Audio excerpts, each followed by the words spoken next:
Walk नहीं बल्कि journey होती है।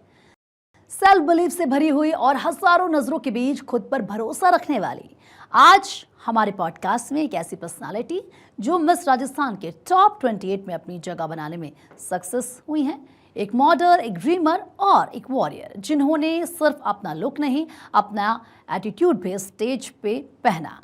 रुद्रा शर्मा से बात की हमारी संवाददाता आकांक्षा राजपूत ने।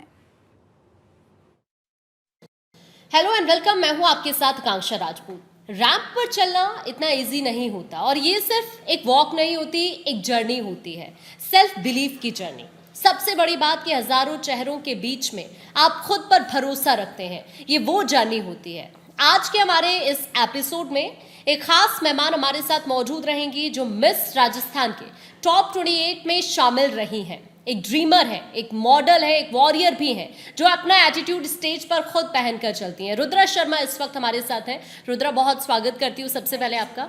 सबसे पहला क्वेश्चन आपसे आपकी जर्नी से स्टार्ट करते हैं। कैसे आपकी जर्नी स्टार्ट हुई और आप आए कैसे मॉडलिंग में? मैं आपको बताना चाहती हूँ कि मेरी जर्नी काफ़ी इंटरेस्टिंग रही है। I born in Bhopal and brought up in Jaipur, और वहीं से मैंने सोचा कि मैं मॉडलिंग शुरू करती हूँ।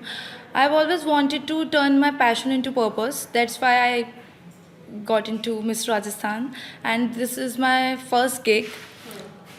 उससे पहले मैंने कभी मॉडलिंग नहीं की थी, मेरे में सेल्फ़ कॉन्फिडेंस की बहुत कमी थी। बट तब मैं आई वहाँ पे तो मैंने ये रियलाइज़ किया कि देयर आर मैनी बहुत सारा ब्यूटी स्टैंडर्ड्स हैं यहाँ पे, कंपैरिजन है, रिजेक्शन है। उसके बाद मैंने इस चीज़ को ओवरकम करने की काफ़ी कोशिश की। वहाँ पे मेरे मेंटर्स ने काफ़ी मेरी मदद करी। मैं स्टडीज़ में मेरी एमिटी यूनिवर्सिटी से हूँ और मैं मेरी जीमेट की प्रिपरेशन भी कर रही हूँ क्योंकि मुझे एमबीए बाहर से करनी है। I want to go abroad, that's all. तो ये आपके लिए एक रिस्पॉन्सिबिलिटी की तरह है या एज अ ग्लैमर, या आपका ड्रीम ये है? मेरा ड्रीम ये है। अच्छा, फैमिली का सपोर्ट किस तरह करा? My family is very supportive. वो हर चीज़ में कभी भी मना नहीं करते हैं मुझे। और उनका ये कॉल था तब मैंने उनको बताया कि मुझे मिस राजस्थान में जाना है, तो दे वर लाइक कि ओके, अगर तुम्हें जाना है तो तुम जाओ, अगर तुम्हारा ड्रीम है तो तुम उसे करो, चाहे तुम कैसे भी करो उसे, बट अचीव करो। बट मैं नहीं कर पाई। मैं 28 में आई, but I am so proud of it.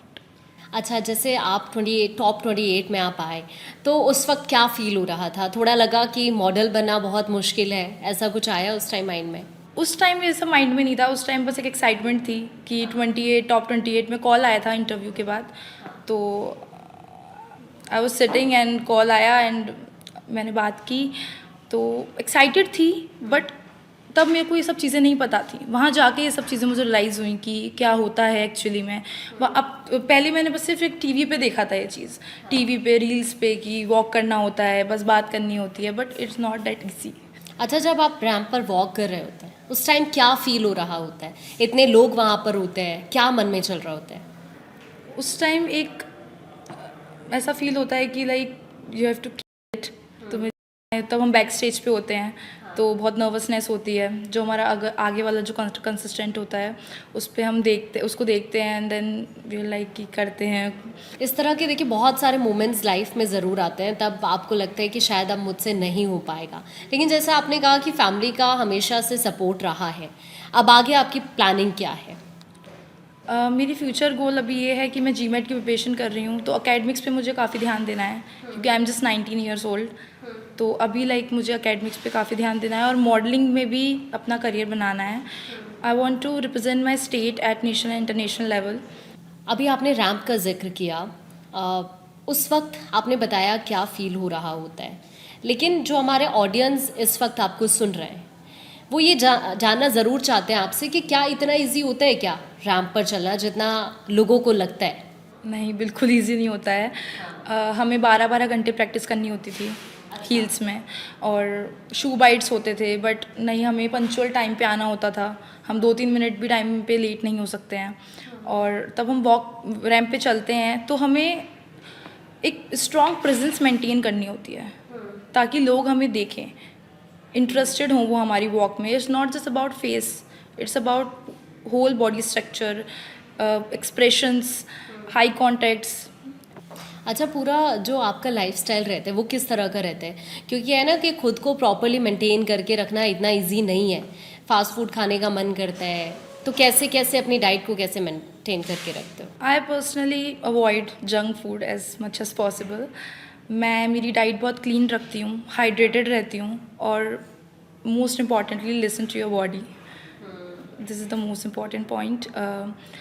और मैं मेरी डाइट में protein rich foods, healthy fats, ये सब कंज्यूम करती हूँ। I believe like balance over restriction.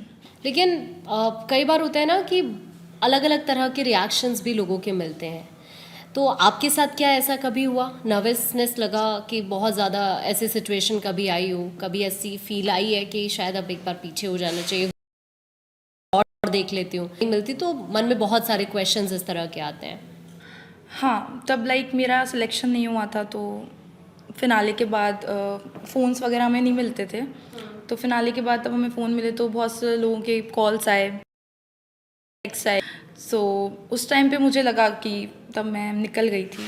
पूरी जर्नी में मुझे ऐसा बिल्कुल भी नहीं लगा कि मुझे नहीं होना चाहिए या मैं डिज़र्व नहीं करती टॉप 7 में, टॉप 28 में।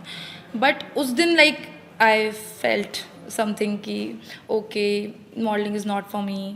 बट मुझे फिर उसके बाद तब मैं बाहर आई वहाँ से, तो मुझे काफ़ी मेरे जो क्लोजेस्ट वन हैं, और मैं मानती हूँ कि जो क्लोज़ लोग होते हैं उनका ही परसेप्शन इम्पॉर्टेंट होता है, बाकी लोगों का नहीं होता। तो मैंने फिर नहीं सुना और मैंने फिर इस चीज़ को कंटिन्यू करने का प्लान किया।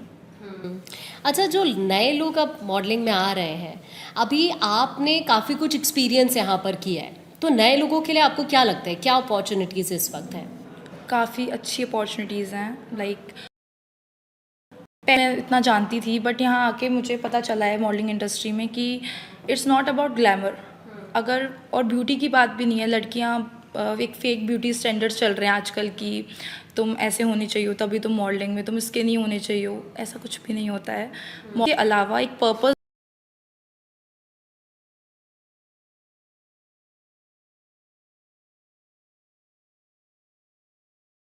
बहुत ज़्यादा मैटर करता है।